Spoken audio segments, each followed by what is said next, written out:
fiha ma tad'un nuzulan min ghafurir rahim wa man ahsanu qawlan mimman da'a ila Allah wa 'amila salihan wa qala innani minal muslimin. Sadaqallahul azim. Jadi alhamdulillah,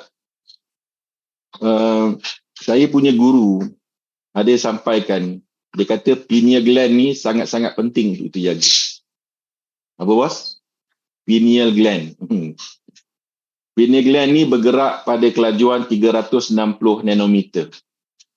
Maknanya kalau kita ambil pembaris, kita ambil pen, kita wavelength kan. Maknanya kalau kita naik turun, tentu macam kita tengok orang TV orang kena dekat ICU tu lah, kan dia naik turun kan. Dia punya bacaan dia.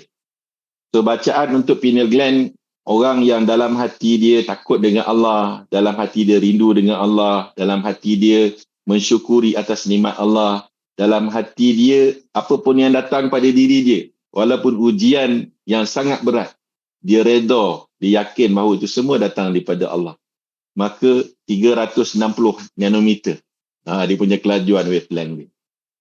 Jadi kelajuan wavelength ni hanya akan diganggu bila sifat redha tak datang pada diri kita. Dia akan jadi lebih luas lah.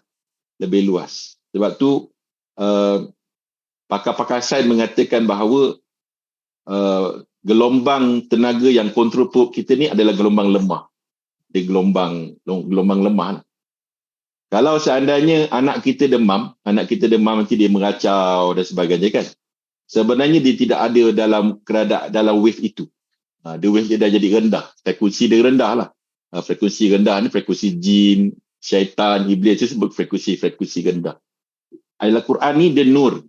Ayat Quran ni dia nur, dia cahaya. Frekuensi dia sangat laju. Frekuensi yang berada di Kaabah, frekuensi yang berada dalam masjid, kan? Semua masjid lah. Kan? Sebab masjid-masjid yang ada seluruh dunia ni adalah anak-anak kepada masjid yang ada dekat Mekah dan Madinah. Sebab tu kita kena datang masjid. Masjid yang macam mana?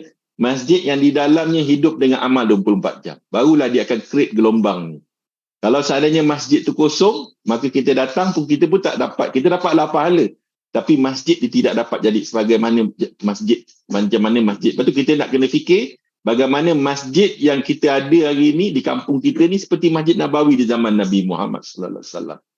Gelombang orang yang duduk dekat dalam tu berfikir tentang kebesaran Allah, menikmati pembacaan Al-Quran mereka sujud yang begitu lama.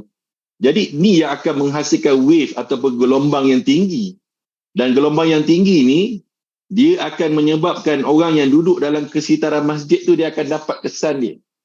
Betul, satu orang yang menghidupkan taklim dalam rumah dia, yatluna kitab Allah, mereka membaca kitab-kitab Allah. Wa yatadarasunahu bainahum, dan mereka juga saling bertadarus, saling mengajar antara satu sama lain. Maka dia akan menyebabkan 40 rumah dalam kawasan masjid itu ataupun kawasan rumah dia tu akan terhalang daripada perbuatan-perbuatan maksiat. Nak buat maksiat tak jadi. Sebab Allah Ta'ala Allah tak tunjukkanlah benda ni. Kalau Allah tunjukkan bos benda-benda ni bos, tak ada lah orang buat maksiat kat dunia ni. Sebab tu kita bercakap soal iman. Jadi sebab tu kita kena jaga kita punya pineal gland kita ni. Sangat-sangat kena jaga. Dialah yang dengan izin Allah Ta'ala Allah jadikan pineal gland kita ni jaga kita punya semangat. Bos Haji Amir cakap big Y. Bos, pineal gland juga big Y lah. Sebab tu kita tak boleh cakap benda-benda negatif, tak boleh dengar benda-benda negatif, tak boleh lihat benda-benda negatif, dan tak boleh fikir benda-benda negatif. Orang tua-tua dulu cakap, dia kata, cakap siang pandang-pandang kan, dia kata. Supaya apa? Kita siasa cakap benda yang baik-baik. Walaupun yang datang tu kita rasa macam tak baik untuk diri kita, pujuk hati bos. Pujuk hati untuk cakap benda-benda yang positif. Pujuk hati untuk dengar benda-benda yang positif. Kalau kita dengar benda-benda negatif, tinggalkan majlis. Tinggalkan majlis tu. Itu lebih baik. Kan? Dengan hikmah lah. Dengan hikmah.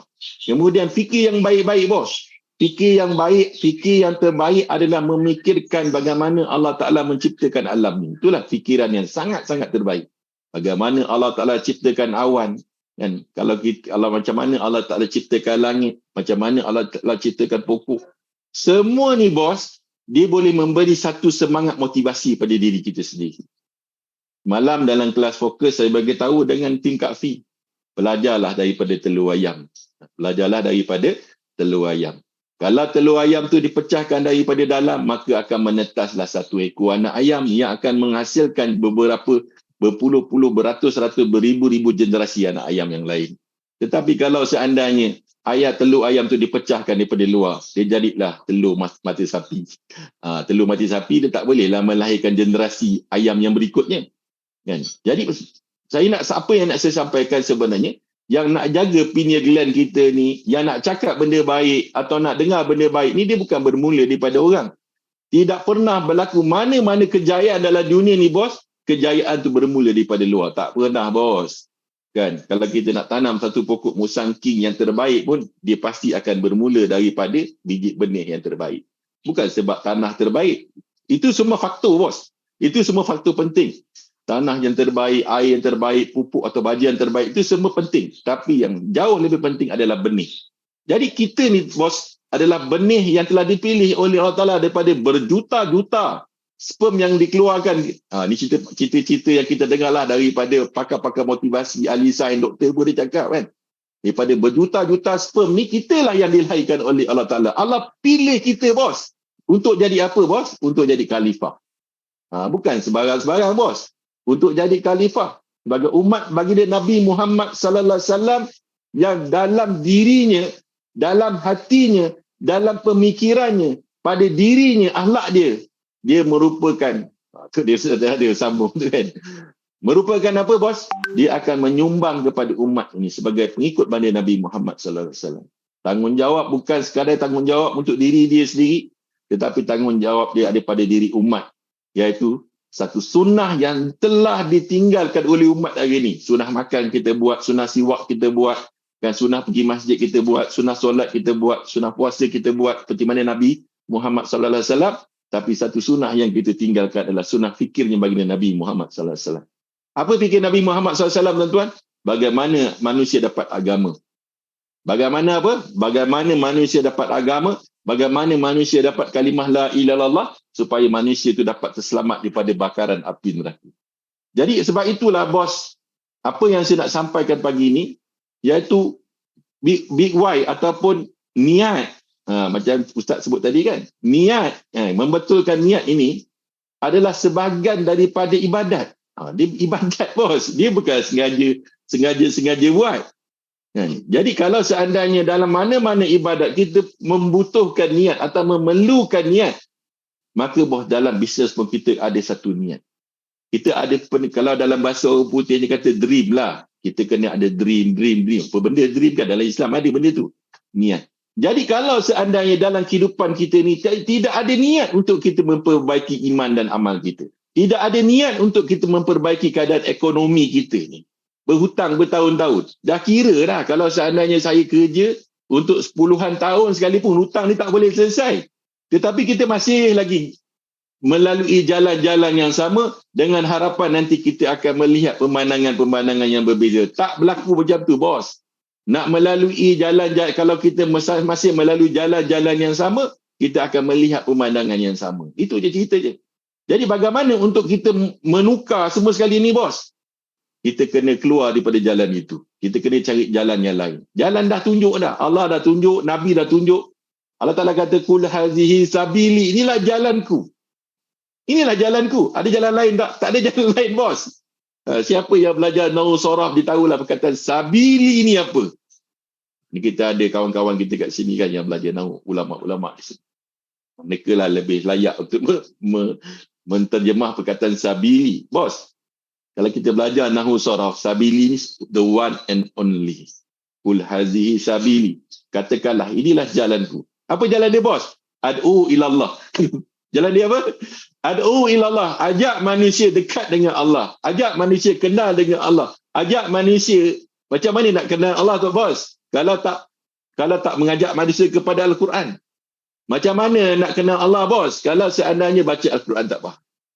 Jadi satu perjuangan yang sangat-sangat besar yang kita kena rasa, yang kita kena feeling. Feeling inilah, kepolosan inilah, keikhlasan inilah yang kita nak share dalam kita punya kelas-kelas Al-Quran kita. Dalam kita punya table talk. Bukan nak cerita sekadar pendapatan 30,000, 40,000, kita nak cerita juga. Tetapi yang paling penting, satu perkara yang semua orang nak rasa. yang orang boleh dapat sekarang. 30,000, 40,000 saya pun nak. Semua bos nak depan saya. Tapi dia tak boleh dapat sekarang. Yang dia boleh dapat sekarang ni bos, kul katakanlah. Dapatlah sekarang. Kan? An-nasi manusia. Sekarang ni boleh dapat dah. Jadi kita nak gesa ataupun kita nak supaya, nak kata paksa tu, boleh ke guna perkataan paksa? Macam tu lah lebih kurang. Kita kalau boleh, macam ibarat orang tengah terbakar dalam rumah. Terbakar dalam rumah, tuan-tuan, rumah dia terbakar dah ni. Ni kawan kita tak faham Al-Quran ni. Kawan kita ni sekarang ni tengah melakukan maksiat. Kita boleh tengok kan. Kesiannya dia. Tuan, itu belum kesian bos. Bos, itu belum kesian. Kita tengok ada kemalangan, ada kecelakaan mobil, kecelakaan kenderaan. Dan ada orang yang tersepit di dalam tu. Tak boleh keluar. Kita tengok dia punya tangan dah patah, dia tersepit dah. Kita pun lalu dekat situ, kita tengok. Kesiannya. Bos, itu tak kesian bos. Kalau kita benar-benar kasihan, gunakan tangan kita ni, pergi masuk, pergi keluarkan dia daripada kita. Itulah namanya kasihan. Kita keluarkan dia, kita bawa ke rumah sakit, kita bawa ke hospital, itulah namanya kasihan. Bos, umat tengah sakit bos sekarang ni bos. Kita masih fikir lagi, nak buat tak buat Al-Quran ni. Kita masih lagi fikir, nak buat tak buat. Kita masih duduk kat persimpangan jalan. Bos, jangan macam tu bos. Ini tugas. Kalau tak ada aplikasi Al-Quran. Sebenarnya aplikasi Al-Quran ni nak mudahkan kita je. Itu je cerita je. Kalau tak ada aplikasi Al-Quran, bos ingat bos terlepas ke daripada tanggungjawab ni bos? Saya nak tanya, bos terlepas ke daripada tanggungjawab untuk ad'u ilallah ni? Kul hazihi sabili ad'u ilallah ni kita terlepas ke bos? Tak lepas bos. Akhirat Allah tanya besok dekat akhirat nanti. Sebab tu bos, dengan kita bercakap benda-benda yang baik, sebab tu kita nak bos-bos semua duduk dalam kelas pagi. Nak dengar benda yang baik, cakap yang baik. Supaya apa? Sampah yang kita pelihara, sampah yang dalam pemikiran kita ni tuan-tuan, bukan orang buang bos. Kita yang bela dia. Kita pelihara sampah ni dah lama sangat dah. Sampai sampah tu pun seronok, kita pun seronok dengan sampah tu. Kita punya mental block, kan? Kita punya trauma, kita punya keyakinan-keyakinan yang ditanam oleh mak bapak kita, dia dah masuk dalam kita punya subconscious bos. Dia dah masuk dalam kita punya pemikiran di bawah sadar tanpa kita sadar tentang perkara itu.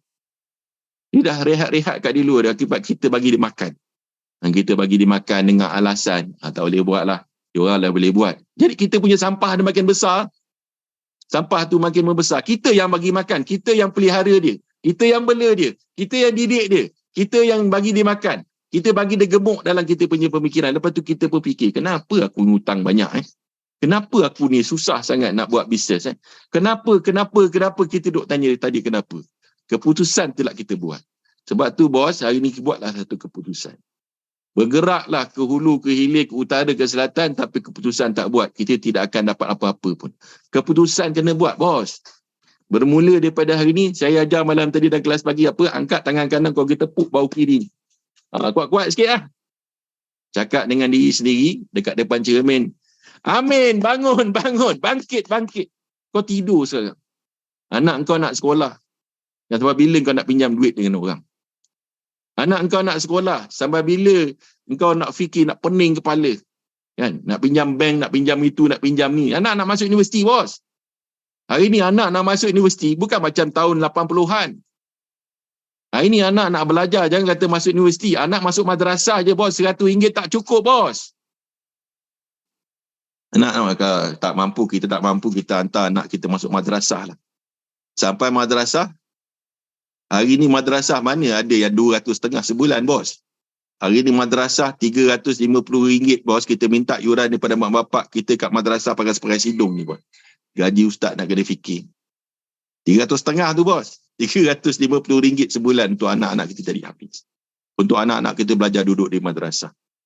Tak cukup bos. Tapi kita sebagai orang yang jaga-jaga madrasah ni, kita cukup-cukupkanlah dengan amal-amal agama, dengan zikir-zikir tertentu. Allah Ta'ala cukupkan. Jadi apa yang kita kena buat saya ni bermula pada hari ni? Perkara yang pertama sebelum saya nak pergi kepada tim fokus tadi, pertama kita syukurilah dengan apa yang Allah Ta'ala. Bos, syukuri ni bukan dengan cakap. Syukuri maknanya kita menyadari. Menyadari. Perasan tak dalam kehidupan kita ni, kita tidak pernah menikmati kehidupan. Sebab Sebab mari kita tengok. Bila kita melakukan rutin seharian, bila kita bangkit daripada tidur, kita cepat-cepat nak masuk bilik air. Cepat-cepat nak masuk bilik air ni. Tapi kita tak pernah rasa bersyukur, duduk sekejap. Alhamdulillahillazi ahyana ba'da ma amatana. Menikmati, bos, menikmati. Kita tidak menikmati. Sebab kita tak dapat nak rasa nikmat bangun tidur tu sebab pemikiran kita dah duduk dalam bilik air dah. Kita cepat. Kita tidak dapat nak menyadari tentang kenikmatan yang Allah sedang bagi sekarang ni. Doa pun tak sempat. Duduk sekejap, bos. Alhamdulillah. Ya Allah. Allah bagi nyawa lagi. Kan? Dapat bangun daripada tidur tadi tu. Satu nikmat. Ya Allah, nikmat sangat. Ya Allah. Kan? Tarik nafas. Nikmat.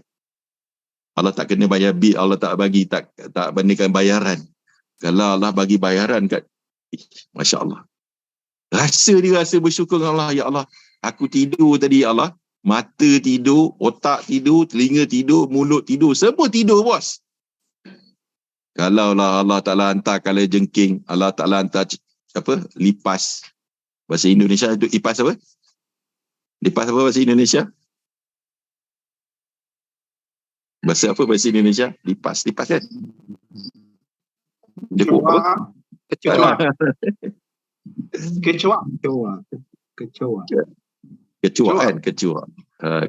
lipas.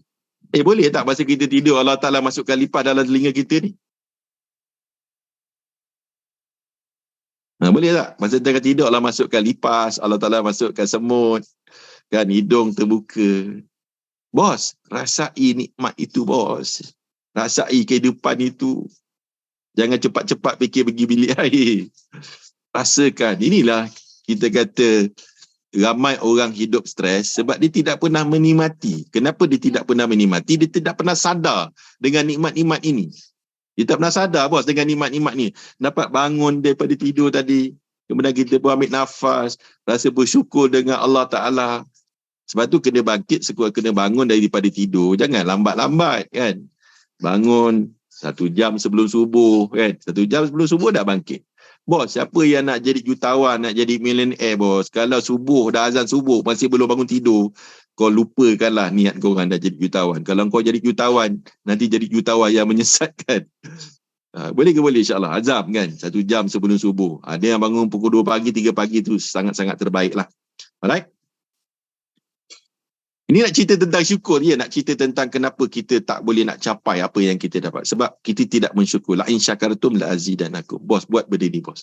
Kita akan dapati satu perkara yang sangat indah dalam kehidupan kita. Masuk dalam bilik air, bos. Masuk dalam bilik air, kan, kita mandi, kita berwudu. Bos, cuba fikir. Air yang kita gunakan itu H2O, kan. Orang ahli sains kata H2O. Hidrogen 2, oksigen 1. Bos, pergi kat makmal, bos. Campurkan hidrogen 1, campurkan 2 H2. Hidrogen 2 campur dengan 1 oksigen, jadi air tak? Siapa pernah buat? Negara mana pernah buat? Ahli sains mana pernah buat?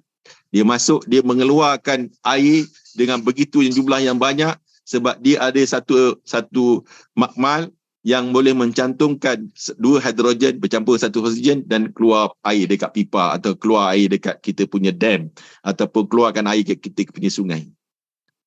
Siapa pernah tengok, bos, benda itu berlaku? Oh, ni kita lagi sedang kemarau. Kemarau. Sini pun kat Bandung pun lama tak hujan ni. Jadi saya cakap rumah saya, kau ambil lah 2 hidrogen campur dengan 1 oksigen jadi air. Bos, jadi air tak, bos?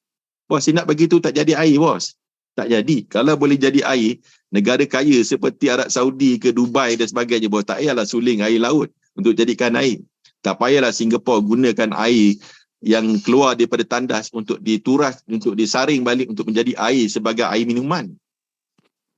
Mana nak menceritakan kena air atas kepala tu. Allah, nikmatnya, ya Allah. Kusuk gigi. Sikat gigi lah bahasa Indonesia. Rasakan. Tapi kita dalam bilik air, bos, kita dah ingat dah cepat-cepat nak keluar daripada bilik air. Dalam bilik air kita tidak dapat menikmati bilik air tu. Kan? Masa kita buang air nombor 1 ke nombor 2, rasai nikmat tu, bos. Rasai nikmat tu, ya Allah, hebat kau ya Allah. Kan, bersabun kan, tangan-tangan bergerak kan, kita kenakan buih kat badan, buih sabun kat badan kita ni. Kan orang yang tak ada tangan, bos tak boleh buat bos benda tu bos. Bos tak ada tangan. Tangan boleh tak dia kalau kita kan ambil shampoo tu kan. Kalau tak ada tangan boleh buat tak? Tak boleh buat bos. Nikmati bos. Perkara menikmati ni bukan makna kita nak berlama-lama dalam tandas pula. Tadi maknanya menghadirkan, hadir rasa keberadaan itu, rasa kenikmatan itu, fikir itu sampai ke situ. Tetapi kita biasa taklah. Kita nak cepat-cepat keluar bilik air. Jadi kita dah tadi bangun tidur tidak rasa menikmati. Kemudian masuk bilik air tak menikmati sebab kita nak cepat-cepat keluar bilik air. Sebab ni dah nak azan subuh dah ni. Atau azan dah azan nak cepat-cepat pergi masjid. Mana otak kita masa dalam bilik air dah sampai masjid, yang pergi masjid lah. Bila dia sampai masjid bos, dia sampai masjid, dia akan cepat-cepat nak keluar daripada masjid sebab nak balik rumah untuk sarapan. Di dalam masjid bos, tidak dapat menikmati rasa solat itu, tak dapat nama, tak dapat rasa. Sebab otak dia fikir balik ni nanti sarapan apa sarapan nasi lemak pun okey, roti canai, tapi nasi semalam tu pun ada, kalau goreng pun okey juga. Bos, siapa yang ada pengalaman macam saya cerita ni bos? Aku cerita sikit.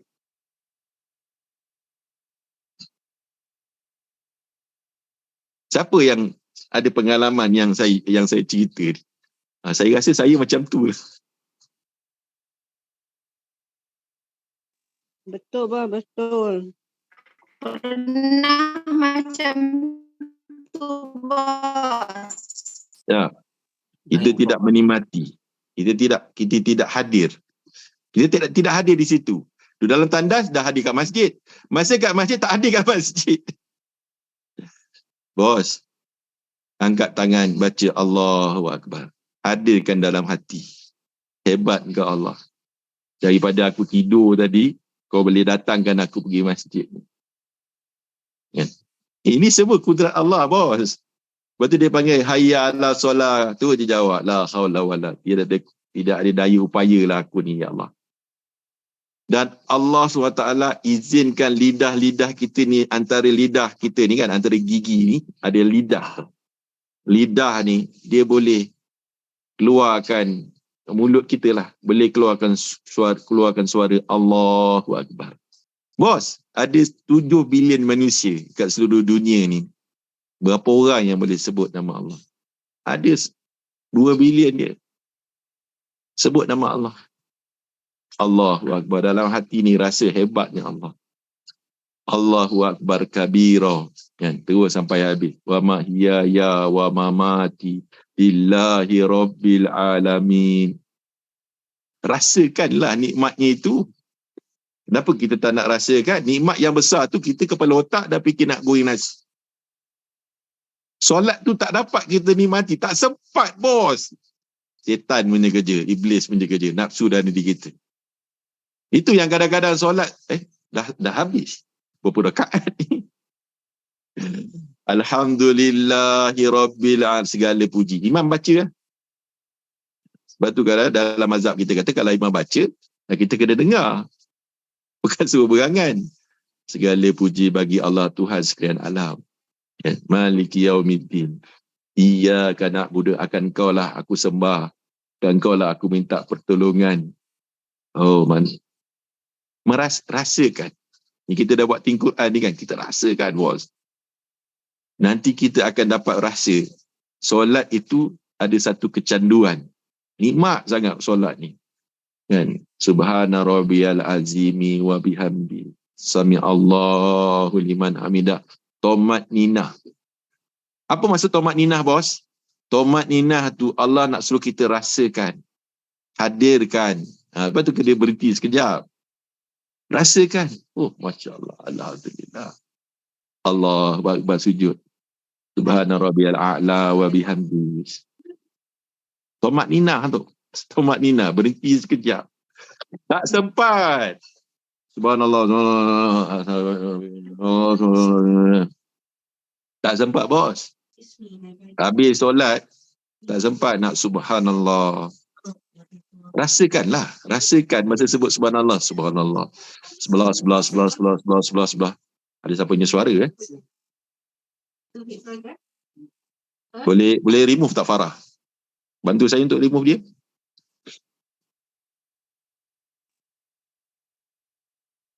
Dia dah mute tadi.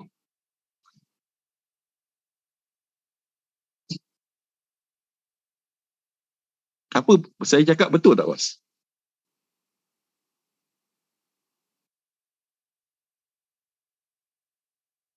Saya yang cakap ni pun tengah belajar, bos, buat berdiri. Bukan saya ni dah sampai dah tahap ni. Saya pun tengah belajar juga nak macam mana supaya alhamdulillah, rasakan dalam hati. Alhamdulillah, saya ingat boleh mengalir air mata lah rasanya. Allahu Akbar, Allahu Akbar, Allahu Akbar. Allahu Akbar kabira, walhamdulillahi kasira. Bos, inilah zikir, bos. Inilah zikir. Balik rumah, bos. Balik rumah, masa kita sarapan, kita tak menikmati pun sarapan tu. Sebab dah kepala otak fikir apa? Nak cepat-cepat tandas, nak pergi masjid. Cepat-cepat pergi masjid, nak sarapan. Masa sarapan pun tak menikmati sarapan tu. Nak cepat-cepat makan. Sebab apa? Nak pergi pejabat. Masa sarapan, otak dekat pejabat. Masa kat pejabat, otak kat rumah. Masa dekat rumah, otak dekat kedai. Masa dekat kedai, 24 jam, bos, kita tidak menikmati kehidupan. Rugi macam ni. Jadi bermula daripada hari ni, bos, saya yang bercakap ni, cuba kita jadi manusia yang bukan perlahan. Bukan jadi kau perlahan. Kenapa perlahan ni? Nak menikmati ni, sedap ni, sedap. Bukan begitu. Mana kita bergerak sebagai orang yang pantas tapi hadir. Sebab tu kalau kita baca dalam ni rakan-rakan dakwah, dia tahulah kena buat taklim di rumah. Masa taklim tu kena hadir dalam majlis tu. Supaya kita nak dengar setiap dari perkataan-perkataan Nabi Muhammad sallallahu alaihi wasallam, walaupun dibaca oleh sahabat kita, tapi kena tengok dia punya mulut dia. Dalam hati rasakan bahawa inilah perkataan yang keluar daripada Nabi Muhammad sallallahu alaihi wasallam. Mutiara-mutiara yang keluar, yang menyebabkan sahabat-sahabat akan dengar setiap perkataan tu seolah-olah walaupun hadis tu dah dengar 1000 kali dah, tetapi dia dengar seolah-olah macam pertama kali dia dengar. Nak rasakan macam tu. Allahu Akbar. Saya pun kena taubat dengan Allah Ta'ala dan saya kena istighfar dengan Allah Ta'ala sebab saya pun belum mampu lagi untuk capai. Tapi itulah yang saya fikir dalam kepala otak saya. Dia kata, inilah yang menyebabkan kita jadi manusia yang stres dalam kehidupan kita sebab kita tidak menikmati. Saya pernah dengar cerita daripada Bos Haji Amin. Cerita dia dah lama, bos. Cerita ni dah lama. Mungkin Bos Haji Amin pun dia dah lupa dah cerita ni. Jadi Bos Haji Amin ni, bos, saya tak ingat masa tu dia kerja. Tapi participant tak ramai ni. Tak sampai 200. Rugi. Rugi kan? Tak masuk kelas pagi ni. Tak apa. Ramai orang sibuk. Sibuk kan? Duduk dalam kelas pagi, tak ada dalam kelas pagi. Otak dah pergi tempat lain dah katanya. Jangan duduk dalam kelas pagi ni. Jadi bos, dia cakap dengan saya, dia kata, satu hari dia kata, dia punya company dia buat trip pergi ke Thailand. Bos Haji Amin ada ke pagi ni? Pergi Thailand. Saya tak ingat kat mana lah. Tapi dia kata, trip tu akan pergi di satu pulau. Nama pulau tu Pulau Jesbon.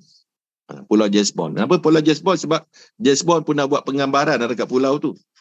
Jadi bila mereka bergerak daripada hotel, dia naik bot ke naik ferry tu, jadi masing-masing tertumpu nak pergi Pulau Jesbon ni. Tertumpu nak pergi Pulau Jesbon ni. Bila sampai kat Pulau Jesbon tu, Bos Haji Amin kata, saya pun jadi, apa yang ada kat sini? Tak ada apa pun. Kan? Cuma ada pokok kelapa, cuma ada orang buat jualan-jualan. Biasalah kan, macam kat Port Dickson, macam dekat Teluk Batik, macam dekat Bali, macam tu kan. Apa yang Jesbonnya sini di sini? Tak ada pun Jesbon kat situ ke? Tak ada pun kereta Jesbon kat situ. Memanglah tak ada sebab itu tempat set penggambaran. Tapi set tu dah tak ada lah. Jadi dia kata tak dapat apa kat sini. Jadi Bos Haji Amin pun dia ingatkan saya, dia bagi tahu, dia kata, sebenarnya yang kita kena nikmati tu bukan Pulau Jesbon tu, dia kata. Yang kita kena nikmati sebab semasa dalam perjalanan naik bot nak pergi Pulau Jesbon tu, kita tengok pemandangan yang sangat-sangat cantik lah. batu-batu. Siapa pernah pergi Phuket, pernah pergi pulau-pulau ni, dia tahulah saya pernah pergi beberapa kali kan. Ke Phuket ni kan, pergi ke Phuket, dia ada banyak pulau-pulau, dia punya pulau dia sangat cantik lah bos kan. Pulau dia ada batu kan, batu, kemudian batu terkembang, batu kapur dan sebagainya.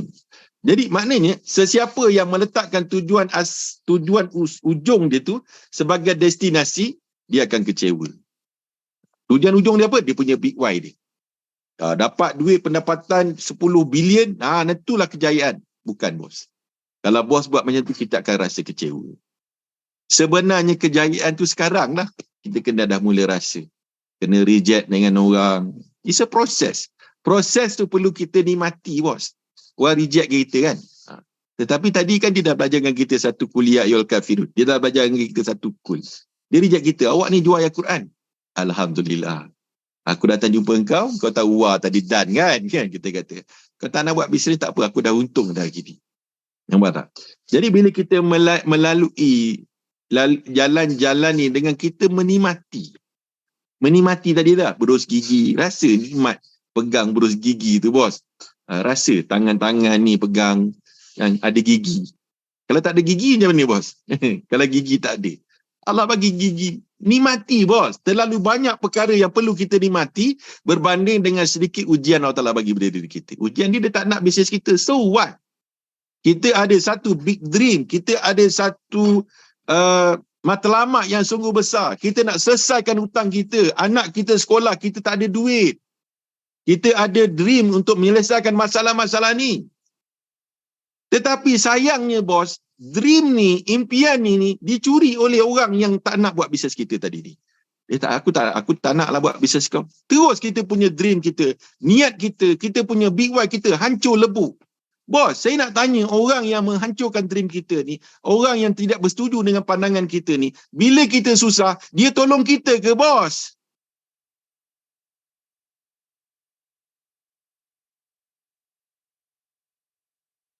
Dia tolong kita ke? Kita susah. Dia tolong tengok je. Habis kenapa kita nak berkecil? Kenapa kita nak hancurkan impian kita semata dengan satu orang yang tak pernah tolong kita waktu kita susah pun? Apa masalah kita? Lepas tu saya kata benda ni bermula daripada dalam diri kita. Sampah-sampah ni duduk dalam diri kita, kena buang bos. Ni kelas pagi, team fokus ni semua kelas buang sampah bos sebenarnya. Nak keluarkan apa bos team fokus ni, maksud daripada team fokus adalah untuk merealisasikan apa yang dikatakan oleh leader-leader kita.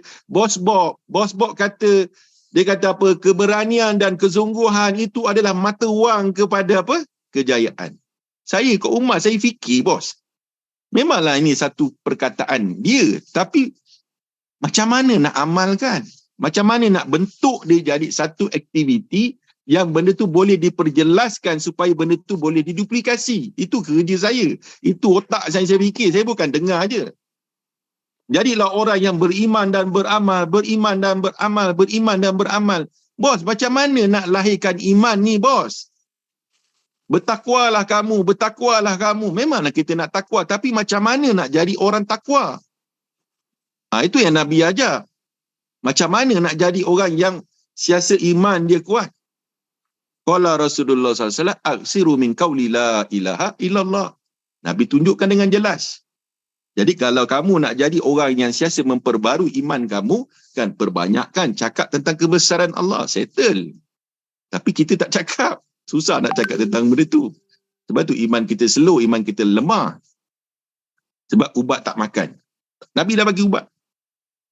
Jadi hari ni bos, team focus ni sangat-sangat penting. Dan peringatan daripada saya bagi orang yang tak ada kesempatan. Dia teringin nak masuk team focus. Tetapi sebab kekangan masa, kekangan semangat, kekangan kemahuan, dia pun baru join, kita jangan force dia bos. Dan jangan tinggalkan mereka juga. Oh, kau tak masuk team focus, aku tinggalkan kau. Bos, dia pun ada 4 step yang kita kena usahakan dalam tim kita. Maknanya table talk harian dengan tim kita jangan tinggal. Itu yang kita buat dulu. Jangan kita ingat kita dah buat team focus ni, dulu punya titik kita tinggalkan. Jangan. Ada orang bos yang dia masuk ni dia ada harapan. Tapi dia tak boleh nak masuk team fokus sebab dia tak berani. Dia tengok, semua hebat-hebat ni. Sampah banyak dalam otak. Kan? Jadi, ada orang yang macam ni. Jadi, orang-orang macam ni pun kita kena raikan mereka. Tak apa, bos. Tak boleh masuk team fokus pun tak apa. Tapi, bos, ada tak prospek yang saya boleh bantu? Ini kita sebagai leader. Sebagai leader ni lah kerja kita, bos. Jangan kita sibuk nak menempel dalam mana-mana program. Nak tunjukkan kita ni pandai bagi ceramah, nak tunjukkan kita ni pandai bercakap. No. Kita jadi leader, bos, adalah leader yang mampu menghidupkan diri kita dan mampu untuk menghidupkan tim. Jangan kita membebankan tim. Jadi apa yang saya minta daripada bos-bos buat adalah supaya setiap orang yang tidak melalui proses team fokus ini pun perlu dibagi prioriti juga. Jangan kita tinggalkan mereka. Boleh ke boleh, insyaAllah. Orang tak sama, bos. Bukan semua orang menjadi lahir-lahir jadi Perdana Menteri. Lahir-lahir jadi tu pandai cakap. Lahir-lahir jadi orang kaya. Kan? Tak, bos. Semua orang ni dia lahir dengan cara yang sama. Semua tak ada apa-apa. Tapi cara pembentukan tu. Kan? Cara memelihara sampah tadi tu. Kan? Ada orang cepat-cepat keluarkan sampah. Ada orang dibelai-belai sampah tu dah 40 tahun, bos. Dan dia belai bagi makan pada sampah tu dalam dia punya minda pada sedar, tiba-tiba nak keluar 10 hari tak boleh lah. Jadi kita sebagai leader, selain daripada kita jadi leader yang mendamaikan atau jadi sini yang mendamaikan, dan kita jadi leader yang pandai memujuk.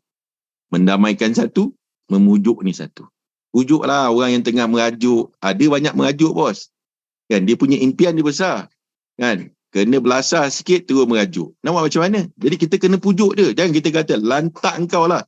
Kan, aku yang paling penting aku dah dapat direct sponsor, dah settle. Jangan, bos. Kan, mungkin dia merajuk bulan ni, kan 2 bulan lagi pergi pujuk dia. Tunjukkan apa yang telah terhasil, apa yang akan diterhasil. Ada, bos. Jadi dalam membentuk tim ni dia macam kita bentuk anak isi juga. Kan, maknanya mendamaikan dan kita kena gunakan kuasa pujuk. Isteri kita merajuk, bos. Kena pujuklah sikit, kan? Isteri ni dia tahu, dia tak ada apa-apa. Tapi dalam hati dia, hai, laki aku tak pujuk aku pun, pujuklah sikit, kan? Macam mana cara nak pujuk? Pandai-pandailah masing-masing tahulah pasangan masing-masing. Pujuk anak kita. Pujuk ni penting. Kuasa memujuk. Kan? Kadang-kadang kita nak pujuk kawan-kawan kita lah. Contohlah, lemah dalam dakwah, kan? Lemah dalam dakwah, lemah dalam zikir. Kan lemah sangat dia. Kita pergilah. Bawa hadiah. Hadiah ni penting. Bawa hadiah sikit. Nah, bos. Tak cakap apa. Orang tak pergi masjid. Kan? Orang tak pergi masjid. Janganlah marah-marah dia. Bawa lah hadiah. Tabung masjid kan banyak. Beli buah apple sikit. Beli buah sangkis. Buah jeruk. Kan? Buah apple. Buah anggur sikit. Bagi kat dia. Tak cakap apa pun. Ini cara-cara nak pujuk lah.